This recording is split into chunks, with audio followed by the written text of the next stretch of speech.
कि मुल्क डिफ़ॉल्ट हो चुका है। इन हालात में आईएमएफ ने सुर्ख झंडी दिखा दी है, भाई मैं मज़ीद पाकिस्तान की मदद नहीं करना चाहता, ना मुझे करनी है और ना बाकी कंट्री करें। और ये चूतिया कह रहा है कि भारत मदद करनी कह रहा है, कब कहा? मतलब हवा में तीर छोड़ते हैं साले ये। और इनकी पब्लिक भी इतनी समझदार है, भाई कब कहा? ये पूछने वाला कोई भी नहीं है। अच्छा नहीं नहीं नहीं नहीं, मैं चूतिया हो, सुना तुमने कहीं कहा?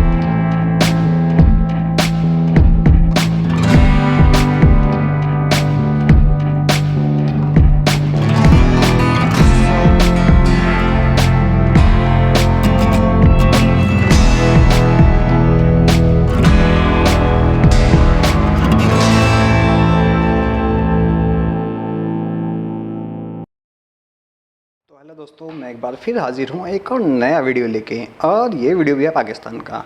मतलब इनके ना प्रोपेगेंडे का, झूठ का यार अलग ही लेवल है साले। मतलब इनके जो साले, चलो मेन स्ट्रीम मीडिया वाले तो हैं साले झूठे, चूती ही हैं वो भी तो। और ये इनके जो गली में ना माइक लेके किसी के पिछवाड़े में दे देते हैं, वो भी साले एक नंबर के झूठे ही हैं। मतलब खामा में एक वो थी, वो 4 फीट दांतों वाली महिला, वो G20 में पाकिस्तान को बुलाया, G20 में जाना चाहिए। अबे कब बुलाया? अबे कब बुलाया? और ये चूतिया कह रहा है कि भारत मदद करनी कह रहा है, कब कहा? मतलब हवा में तीर छोड़ते हैं साले ये। और इनकी पब्लिक भी इतनी समझदार है, भाई कब कहा? ये पूछने वाला कोई भी नहीं है। अच्छा नहीं नहीं नहीं नहीं, मैं चूतिया हो, सुना तुमने कहीं कहा? किसी मतलब ऑथेंटिसिटी किसी की चीज़ की नहीं है, सोचेंगे नहीं उसके बारे में, लेकिन भक मुंह खोल के हक देंगे साले। सबसे बड़ी बात है, हक के साले लिपते भी हैं उसी को, फिर लीप के उसको चाट के खा भी जाते हैं। इनकी जहालत नेक्स्ट टू नेक्स्ट लेवल है boss, next to next level है। ये बड़ी अच्छी बात कही आप। चलो देखते हैं इनकी जहालत। चलो चलो चलो चलो चलते हैं, देखते हैं इनकी जहालत के नमूने, नंबर 1 नमूने। हमें मुल्क डिफ़ॉल्ट होते हुए बचाते वक्त भारत से मदद लेनी चाहिए या नहीं? देखिए, सबसे पहली बात डिफ़ॉल्ट होना मुल्क का, वो मेरे ख्याल से इस पे जिस तरह आप इंटरव्यू ले रहे हैं या गिरदुलमा में खड़े हुए लोग देख रहे हैं, इससे हमें कोई फ़र्क नहीं पड़ता। मेरे ख्याल से तो महंगाई है ही नहीं है। अगर महंगाई होती तो ये देखें, ये इस तरह के मामलात ना चल रहे होते। हर बंदा अपनी जगह पूरा है, जिसने पेट्रोल डलवाना है वो डलवा रहा है। अच्छा, हमारी कंडीशन इस तरह हो गई है कि अगर रात को हमें पता चलता है कि सुबह पेट्रोल महंगा हो रहा है, तो हम इस चीज़ पे खुश हो रहे होते हैं, दोस्तों को टैक्स कर। और जरा मैं तो राती टंकी फुल करा के दी 216 थे, 72 होया माँ के टेंशन। मतलब जो हमारी अंदरूनी ख्यालात हैं, जो हमारी अपनी फीलिंग है, हम अपने ज़मीर को नहीं जगा रहे हैं। बस महंगाई है, वो महंगाई होगी। और भाई किसी चीज़ का बाइकाट करो, आप किसी चीज़ के लिए रोडों पे आओ, आपको पता चले आज जिनके अगेंस्ट पिछले 74 साल से आप जो है ना, पाकिस्तान जिंदाबाद और वाघा बॉर्डर पे टांगे किसने सर से ज़्यादा उठाई, किसने सर से नीचे की, उसकी मूछें बनी थी, वो किधर गया हमारा चीज़? अच्छा है ना, ये कहता है बाघा बॉर्डर पर टांगे। अब बाघा बॉर्डर पर टांगे उठाने के चक्कर में अपनी गांड फड़वा बैठे हैं वो। चक्कर क्या हो, अपनी गांड फड़वा बैठे हैं, सलवार पहनने लगे लायक नहीं बेचारे वो। अब कैसी अपमानजनक बातें कर रहा है लड़का, ये अश्लील है ये लोना। अब वो ना, वो घर में वो सलवार और कुर्ता पहनते हैं ना, तो हगने नहीं आते, वो खुद ही टपक जाती है उनकी पिछवाड़े सलवार में। चेक तो करके आओ। टांगे उठाने के चक्कर में अपना पिछवाड़ा फटवा चुके हैं वो चीज़। अभी हम इस बेस पे आ गए हैं कि उन्होंने तो ऐसा मतलब एक जुगत के तौर पे हमें कहा है जी हम मदद करेंगे। अब हम इस पोजीशन में आ गए हैं कि पाकिस्तान, पहले हम कहते पाकिस्तान का मतलब क्या, ला इलाहा इल्लल्लाह। अब जो हम, अबे कब का तुम्हें मदद करेंगे? खामा खामे हवा में तीर छोड़ते हुए यार, तुम इतने बेगैरत लोग हो तुम। कब का भाई? कहाँ सुना? न किसी की इंडियन ने कहा, न किसी पॉलिटिशियन ने कहा, कहीं किसी भी तरह से कहीं से भी तुम ये नहीं है कि हम पाकिस्तान की मदद करेंगे। और तुम्हारा मुल्क बना था सिर्फ एक चीज़ पे, भीख मांगने पे। भिखारी जमहूरिया पाकिस्तान। तो सिर्फ तुम भीख मांगो, ओके? तुम्हारा एक ही काम है बेटा, वो भीख मांगो तुम। वो पैर वैर फैला लो अच्छे से। देखो भैया, अपने पैर वैर फैलाओ और आईएमएफ के सामने ओन दे के लेट जाओ, ठीक है? या फिर या हबीबी हैया नवाबी शौक है उसके, तो जो थोड़ी बहुत फटी वटी बची हुई है ना, और फाड़ देंगे वो, ओके? और ज़्यादा फड़वाने का शौक है, चाइनीज़ के पास चले जाओ। चिंग पोंग चुंग फुंग चुंग फुंग, कुंग फुक कर करके तेरी फाड़ेगा। कभी शाओलिन मॉन्क बन के फाड़ेगा, कभी शोंग फुंग फुंग, ऐसा करेगा फुंग फुंग, फिर तेरा फैशन खराब होगा। फिर को बताना कि इनके फैशन में हमका थोड़ा डिफेक्ट लग रहा, ये लिए हम जैसा का तैसा करेक्ट कर दिया। मजा आया। और मैं ये जो मज़ा है हिंदुस्तान के हर व्यक्ति को देना। अब जो हम कुफ़ार से मदद लेंगे अपने मुल्क को बचाने के लिए, मेरे ख्याल से तो ये बहुत ही मायूस कुन बात है। जितनी भी सियासी जमातें हैं, मैं किसी का इधर नाम नहीं लूँगा, सारे जो हैं सब बराबर हैं, ठीक है। सब ने अपना अपना हिस्से का काम जो है ना, सब ने कुएँ से अपने अपने हिस्से का पानी निकाला है। टैक्स कौन दे रहा है? मैं दे रहा हूँ, आप दे रहे हैं, ये गरीब आवाम जो खड़ी है ये दे रही है। अच्छा, सहूलतें, सरकारी गाड़ियाँ, पेट्रोल, मराद, बंगले, ठीक है, गवर्नर हाउस, वो सारी कौन यूटिलाइज़ कर रहा है? वही सियासतदान जिनकी वजह से आज हम इधर पहुँचे हैं, और वो ही हमें कह रहे हैं, ठीक है, कि अच्छा अभी सरकारी मुलाजमीन की सैलरी ये काट रहे हैं तुर्की की मदद के लिए। इनको मैं कहावत है कि कारखाने हंसते नहीं थे, अम्मा अपनाने हैं चली गई है, ठीक है। ये वो काम कर रहे हैं। अपना मुल्क जो है वो किस दाने पे खड़ा हुआ है, और ये दूसरे मुल्क की मदद करना, ठीक है।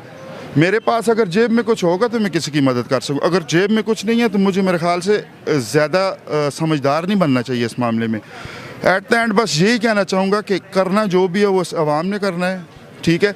अभी कई पार्टियों ने इलेक्शन में हिस्सा ना ले, उन्होंने कहा है हम लेते ही नहीं हैं, तो ये भी एक टैक्टिक्स है, ठीक है। उनको पता है कि हम इलेक्शन में आएंगे, उससे हम ख़राब होंगे इलेक्शन में, और उन्होंने दूसरों को सामने कर दिया। जब वो 2-3 माह गुजारेंगे, उनको ब्लेम महंगाई का उनको देंगे, नेक्स्ट इलेक्शन में फिर रेडी हुए होंगे।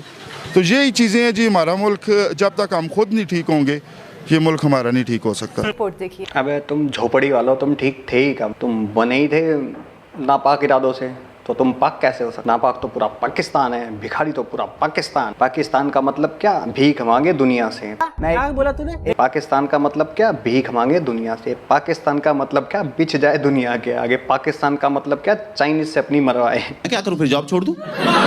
दैट्स मोटी पाकिस्तान का मतलब, ओके। और पाकिस्तान का मतलब क्या? जली लो पूरी दुनिया से। पाकिस्तान का मतलब क्या? अपनी बहन बेटियों को प्रेग्नेंट करे। देखा आपने लापरवाही का नतीजा है। पाकिस्तान का मतलब ये, ओके। पाकिस्तान का मतलब आतंकवादी, पाकिस्तान का मतलब टेररिस्ट, पाकिस्तान का मतलब गंद, पाकिस्तान का मतलब उस मूत में सना हुआ जूता कि जो साला किसी के सर पे मार दो तो गंदा हो जाए। शाबाश बेटा। वो गंगा नहाने के बाद भी पवित्र नहीं होगा। ये साले वो हैं पाकिस्तान के। ये पाकिस्तान का मतलब क्या? अपने ही गू में खुद नहाते हैं साले, हक के उसी को चाटते हैं, लीपते हैं हाथों से। पाकिस्तान का मतलब ये। ईद की खरीदारी के लिए बाजारों में लोग जाते तो रहे, लेकिन हल्की जेब वाले बस दिल को तसल्ली देकर वापस आते रहे। महंगाई ने सब ख्वाब चकनाचूर कर दिए। डॉलर की तेजी महंगाई के इस तूफान में सब कुछ ले डूबी। गुज़श्ता ईद उल फितर के मुकाबले साल भर में डॉलर 53% महंगा हुआ।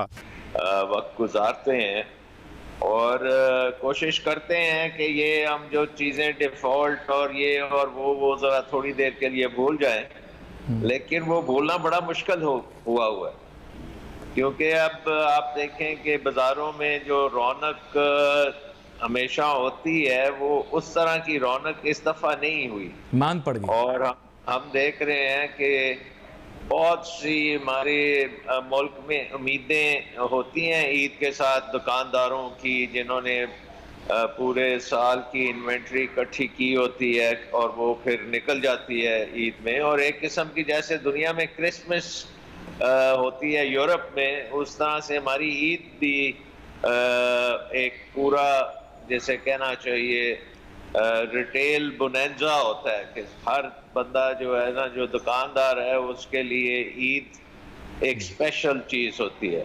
बहरहाल अगर मतलब उसके अलावा भी बच्चों के लिए आपको पता है बड़ी खुशी का मुकाम होता है, ईदियाँ चलती हैं, जी जी, सब्जियाँ खाई जाती हैं, और बेसिकली एक दूसरे को विजिट किया जाता है। हमारे यहाँ तो एक लाइन होती है, क्योंकि बच्चे अब बड़े भी हो गए हैं, वो अपनी फैमिलीज़ के साथ आते हैं और फिर एक बड़ा अच्छा माहौल पैदा हो जाता है। जो मूड है ना कौम का, इसको बूस्ट देने की बहुत ज़रूरत है जी। और जो मायूसी हर तरफ फैली हुई है उसको थोड़ी देर के लिए एक साइड पे करने की ज़रूरत है। अच्छा, जो ये कौम है ना, इनको बूस्ट देने की ज़रूरत है ना। सीधी सी बात है, पिछवाड़े पे लाल मिर्च छिड़क दे या गरम सड़ी वाले पिछवाड़े पे लगा दे, देख कैसे भागता है गोली की तरह, शू करके डबल बूस्ट मिलेगा उसको। 400 की स्पीड से चलेंगे सारे के सारे। पिछवाड़े पे मिर्ची लगा के देखो, सॉलिड मज़ा आएगा तुम्हें। पर्टिकुलरली जो इस वक्त ख़ानदान जिनकी इन्फ्लेशन की वजह से बहुत मुश्किलात हैं, उनकी मदद करने की बहुत ज़रूरत है।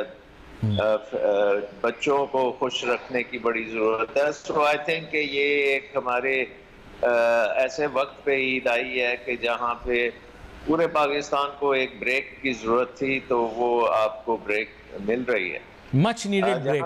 अच्छा, यहाँ पर मैंने एक चीज़ आपसे पूछनी थी। अच्छा, पाकिस्तान को एक ब्रेक की ज़रूरत थी। अबे तुम्हारे पास था क्या वैसे करने के लिए, भीख मांगने के सिवा? पाकिस्तान के पास था क्या करने के लिए, भीख मांगने के सिवा, गंद फैलाने के सिवा?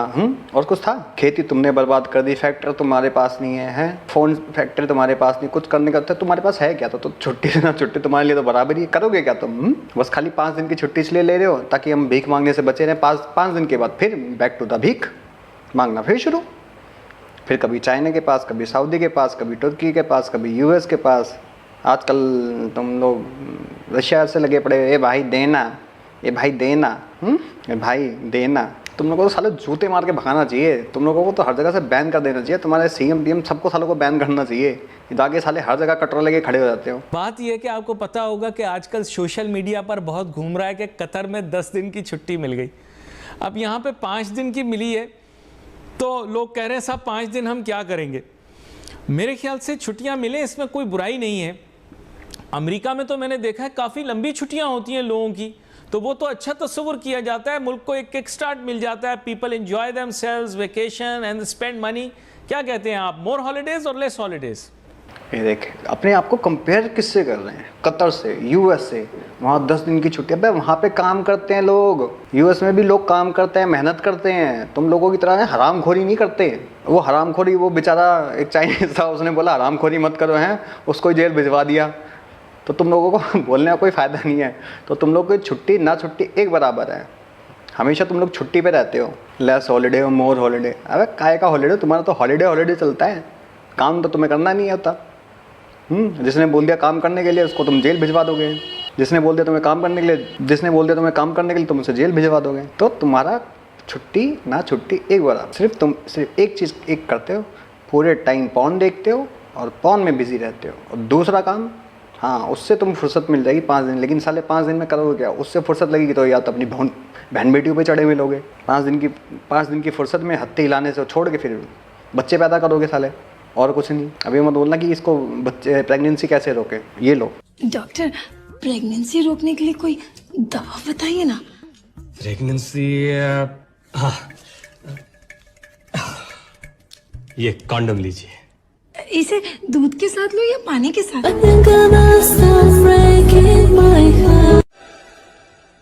केले के साथ।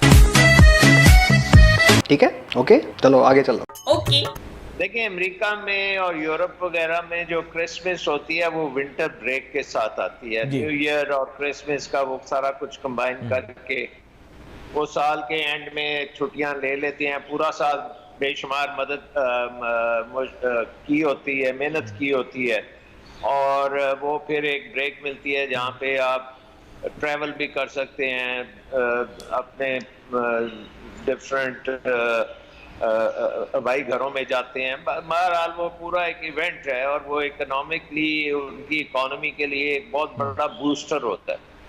हमारे मुल्क में क्योंकि ये कोई पर्टिकुलर टाइम पे नहीं आती, ये चेंज होती रहती है, तो इससे एक तो ये है कि हम उस तरह की लॉन्ग टर्म ब्रेक नहीं ले सकते, क्योंकि आपका जो इकोनॉमिक साइकिल है वो इसके साथ जुड़ा नहीं होता। और उसको अगर आप जोड़ेंगे इकोनॉमिक साइकिल को, तो फिर दुनिया का इकोनॉमिक साइकिल उससे जुड़ा नहीं होगा। तो वो मसले तो होते हैं, लेकिन अब बहुत से मैं देखता हूँ कि जो बिजनेस के लोग हैं उनके लिए ज़रा मुश्किल हो जाता है अगर लंबी ईद ब्रेक हो जाए, क्योंकि उन्होंने इंटरनेशनल तौर पे भी किया होता है अपना कमिटमेंट्स जो पूरी करनी होती हैं। तो अगर लंबी ब्रेक हो जाएगी तो उसमें भी खलल पैदा हो सकता है। बहरहाल आई थिंक ब्रेक्स डेफिनेटली होनी चाहिए, बशर्ते कि आपने पूरे साल बड़ी मेहनत की हो और आपको ज़रूरत है ब्रेक की। और अगर आपने पूरे साल ही याशी की है तो फिर क्या फ़र्क पड़ता है ब्रेक कितनी लंबी है या नहीं है। अनफॉर्चुनेटली पाकिस्तान का हिसाब ऐसे ही है कि हम कुछ ज़्यादा मेहनत नहीं कर रहे और एटलीस्ट हम प्रोडक्टिव मेहनत नहीं कर रहे। हमारी मेहनत जो है वो कोई ज़्यादा उसका फल नहीं मिल रहा पाकिस्तान। हाँ, पाकिस्तान मेहनत कर रहा है, उसको फल नहीं मिल रहा। उसको हर जगह से लात पड़ रही है, लात खानी पड़ रही है, भीख मांगना पड़, फल तो मिल रहा है जो मेहनत कर रहा है। हैं, कभी ये वाली मेहनत, कभी ये वाली मेहनत, और क्या चाहिए। हैं, दोनों मेहनत तो कर रहे हैं अच्छे से। भीख मांगने का इतना अच्छा गुण है तुम्हारे पास, लेकिन नहीं तो बकचोदी कर जाते हो ना बीच बीच में कि हम नंबर 1 आर्मी है। आर्मी तुम्हारी फट्टू है। हैं, ISI तुम्हारी निकाड़ा है, निकम्मी है। तुम्हारा जनरल भीख मांगता है शाला, वो भी भीख मांगने जाता है, कभी कतर के पास, कभी सऊदी के पास, कभी किसी के पास, कभी किसी के पास। पता नहीं बेचारे का, अगर सऊदी वाले नवाबी शौक रखने वाले होंगे तो बेचारा आसिफ मुनीर का तो तिल्ला ही तोड़ दिया होगा उन्होंने। टपाटप हो गया होगा उसका भी। वहाँ से थोड़ा सा पैसा, उसको जैसे पैसा मिला, साले ने अपनी औकात दिखानी चालू कर दी। हमला करो गजवाए हिंद। यार तुम्हारा तो गजवाए हिंद यहीं से निकलेगा, मोदी गांड फाड़ देगा तुम्हारी। तो चलो दोस्तों, आप लोग इस वीडियो पे क्या कहते हो कमेंट सेक्शन में बताओ। तब तक के लिए हम भी चलते हैं और मिलते हैं किसी और वीडियो में। तब तक के लिए जय हिंद, जय भारत।